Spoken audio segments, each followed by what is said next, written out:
तुमको सुनाई देती है बनावटी चीखें, खामोशियों का चीखना तो अभी बाकी है। फर्श पर अगर हक तुम्हारा है तो मेरा अर्श अभी बाकी है। भले लकीरें खींच दो तुम जमीन पर, मगर मेरी जन्नत अभी बाकी है। मेरे प्यारे हिंदुस्तानियों, आपके अपने कश्मीरी पंडितों की कहानी अभी बाकी है। नमस्कार, आप देख रहे हैं गरिमा टाइम्स और मैं हूं आपके साथ आर्या चतुर्वेदी। कश्मीर, जब हम बात करते हैं कश्मीर की तो सबके जहन में सिर्फ एक ही बात आती है कि जन्नत, यानी यूं कहें कि धरती का स्वर्ग कहा जाने वाला कश्मीर, जहां पर सबका जाने का मन करता है। हसीन वादियां होती हैं, झीलें होती हैं, वहाँ पे पहाड़ियाँ, रंग बिरंगे फूल होते हैं जिनको देखकर आपका मन भी आकर्षित हो जाता है। हम कहीं घूमने की बात करते हैं तो सभी लोग सबसे पहले कहते हैं कि चलो कश्मीर चलते हैं।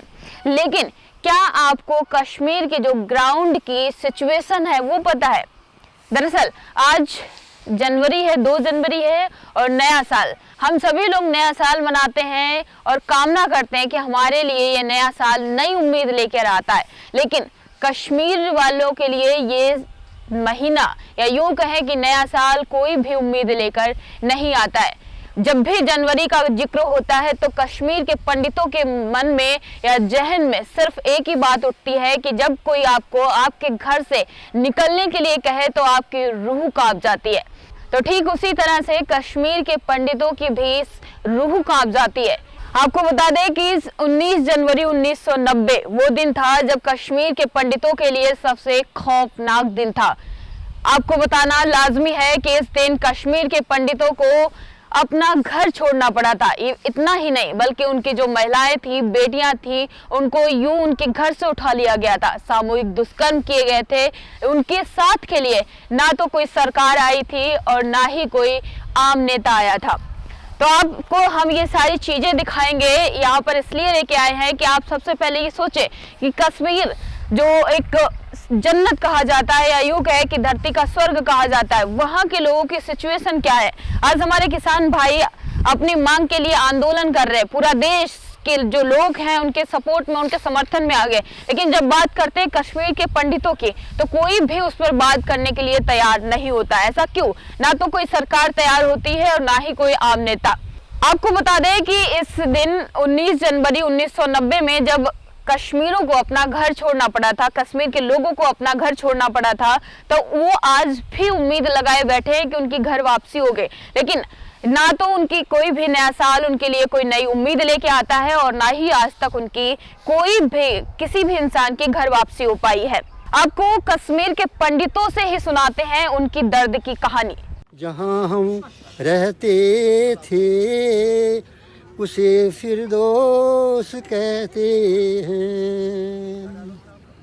ज़माने ने करवट बदली, हमें बर्बाद कर डाला। जहाँ हम रहते थे उसे फिरदौस कहते हैं। उस घर से कुछ करने से पहले क्यों न सोचा कहाँ जा रहे हो, कहाँ तेरी मंजिल होगी, कहाँ जा रहे हो, कहाँ तेरी मंजिल होगी। पहुँचे जब शहरे अंगारों में तो हमने क्या पाया। पहुँचे जब शहरे अंगारों में तो हमने क्या पाया। जलते बदन पर नजर डाली तो घर याद आया। जलते बदन पर नजर डाली तो घर याद आया। थैंक यू रायना साहब, थैंक यू सो मच, बहुत अच्छा। पूछूंगा उस कायनात बनाने वाले से, कि हमने क्या बिगाड़ा था तेरा। पूछूंगा उस कायनात बनाने वाले से कि हमने क्या बिगाड़ा था तेरा। तो देखा आपने कि ये बुजुर्ग इंसान आज भी उस खुदा से मांग कर रहे हैं, उस भगवान से मांग कर रहे हैं कि इन्हें घर के जाने के लिए कोई तो कोई न्याय दिलाए, लेकिन कोई भी इनकी नहीं सुनता है।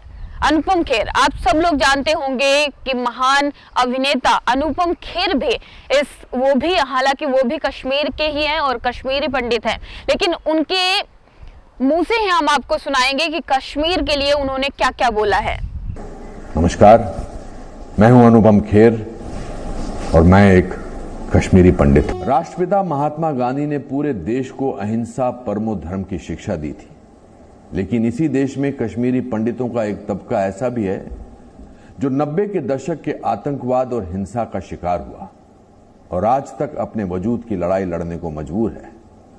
और आज मैं यानी एक कश्मीरी पंडित पूरे देश को उस तकलीफ के बारे में बताऊंगा जिसने अपने घर में हमें पराया कर दिया। कश्मीर के बारे में कहा जाता है कि गर फिरदौस बर रुए जमी अस्त, हमी अस्त, हमी अस्त, हमी अस्त। यानी अगर इस धरती पर कहीं स्वर्ग है तो वो यही है, यही है, यही है।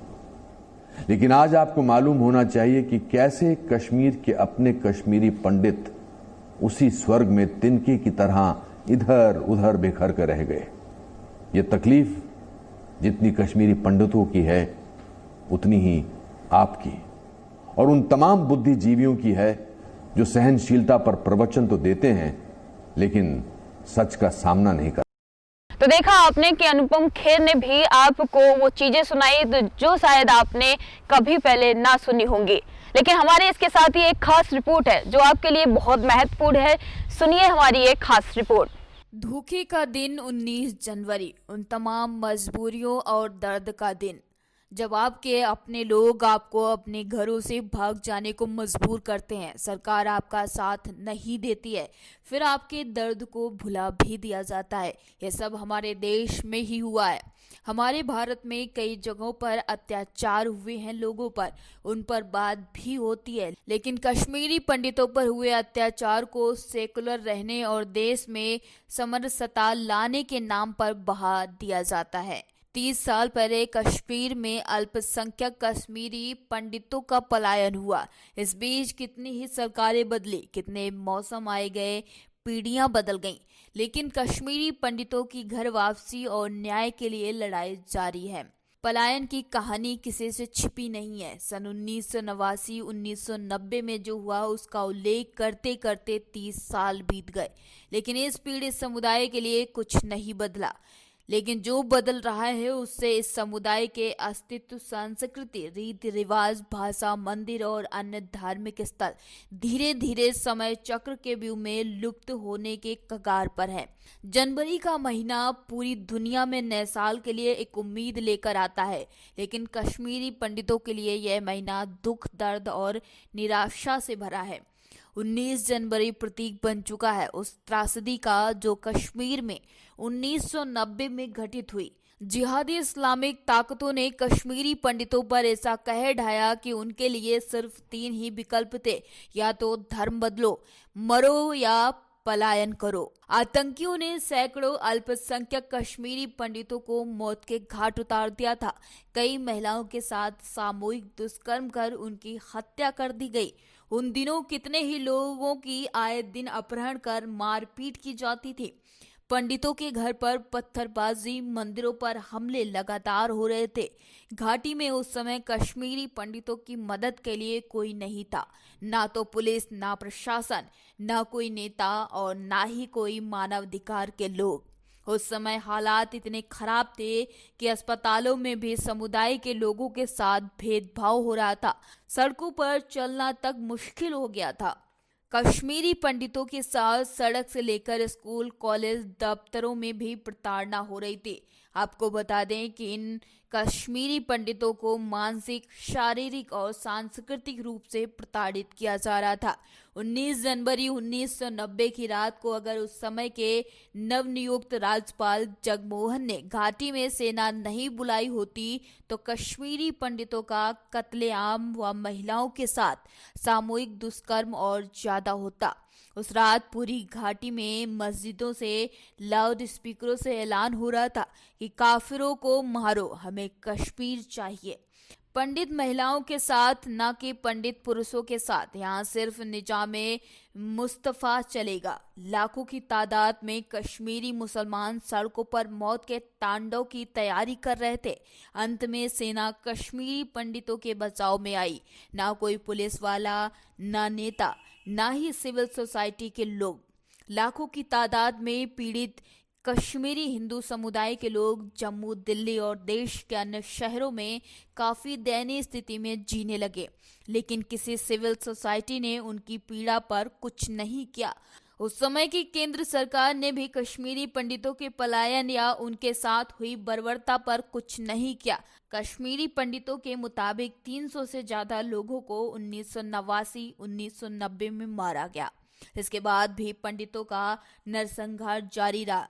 26 जनवरी 1989 में बंदहामा में 24, 2003 में नदीमर्ग गांव में 23 कश्मीरी पंडितों का कत्ल किया गया। 30 साल बीत जाने के बाद भी कश्मीरी पंडितों के खिलाफ हुए किसी भी केस में आज तक कोई कार्रवाई नहीं की गई।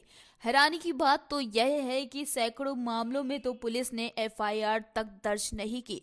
पलायन के बाद कश्मीरी पंडितों के घरों की लूटपाट की गई, कई मकान जलाए गए, कितने ही पंडितों के मकान, बाग बगीचे पर कब्जा किए गए, कई मंदिरों को तोड़ा गया, जमीन भी हड़पी गई। इन सब घटनाओं का आज तक पुलिस में केस दर्ज नहीं हुआ है। भय, उत्पीड़न, प्रताड़ना से ग्रस्त कश्मीरी पंडितों के समुदाय के लिए किसी ने आज तक कोई आवाज नहीं उठाई। किसी भी सिविल सोसाइटी के लोग या नेता ने पंडितों को न्याय देने के लिए कोई कदम नहीं उठाया। न्यायाधीश नीलकंठ गंजू, टेलीकॉम इंजीनियर बालकृष्ण गंजू, दूरदर्शन निदेशक लसा कोल नेता टीकालाल टप्पू जैसे इस समुदाय के कई प्रतिष्ठित नाम थे जिनको मौत के घाट उतार दिया गया था, और आज तक इन सब के केस में कुछ नहीं हुआ। इनके अलावा कई ऐसे नाम हैं जिनके खिलाफ बर्बरता की गई, लेकिन आज तक कार्रवाई क्या केस तक दर्ज नहीं हुआ। गिरजा गंजू या फिर सरलाभ भट्ट, जिनका अपहरण कर सामूहिक दुष्कर्म किया गया और फिर लकड़ी चीरने की मशीन से जिंदा चीर दिया गया। ऐसे सैकड़ों हत्याएं की गई जिसमें न्याय आज तक नहीं हुआ। कश्मीर के बड़े नेता फारूक अब्दुल्ला, अमर अब्दुल्ला, महबूबा मुफ्ती, यहाँ तक दिवंगत मुफ्ती मोहम्मद सईद ने कभी भी कश्मीरी पंडितों को न्याय दिलाने की बात नहीं की। जब पंडितों पर हमले हो रहे थे तब फारूक अब्दुल्ला जम्मू कश्मीर के मुख्यमंत्री थे। जब घाटी से पंडितों को पलायन हुआ तब मुफ्ती मोहम्मद सईद देश के गृह मंत्री थे, लेकिन किसी ने पंडितों को बचाने या न्याय दिलाने की ना तो बात की और ना ही कोई कदम उठाया। यह इस समुदाय का दुर्भाग्य है कि उनके पलायन को लेकर ना तो कोई न्यायिक आयोग ना फिर SIT या साधारण सी जांच की गई हो। कश्मीरी पंडितों को आज भी न्याय का इंतजार है।